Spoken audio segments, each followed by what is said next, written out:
We will see another metabolic process involving glucose.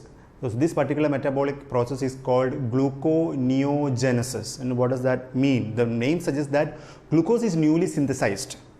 Why it is newly synthesized?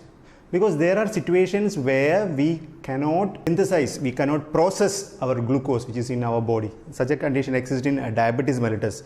Okay, and there are such conditions where enough glucose is not at all there in our body, in conditions like starvation.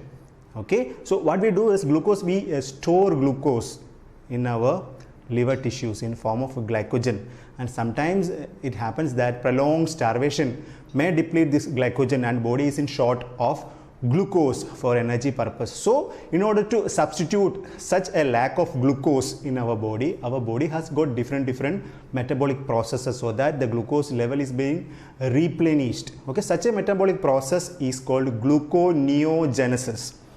Okay, so apart from the dietary intake, so our body can produce glucose from non-carbohydrate sources. So what is gluconeogenesis? Newly synthesized glucose from non-carbohydrate sources. Now, which are these non-carbohydrate sources?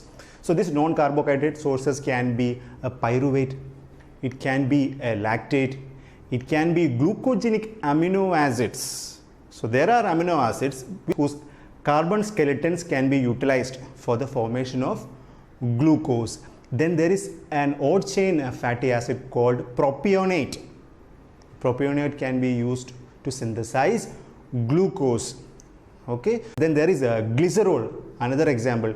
So all these factors, say pyruvate is there, lactate is there, glucogenic amino acids is there, propionic acid is there, glycerol is there. All this can be utilized and recycled in our body to produce glucose. So such a process where you synthesize glucose from these non-carbohydrate compounds is called gluconeogenesis. So we will see that process in detail. What is the importance of this particular pathway? So tissues like brain, neurons, then there is our testes, okay, then erythrocytes especially, they require continuous constant supply of energy in the form of glucose. Okay, so we cannot deny that. So whatever the condition, we should be supplying this glucose to these tissues, otherwise these tissues will starve and it can lead to complications. So in order to do that, we got this particular metabolic process called gluconeogenesis.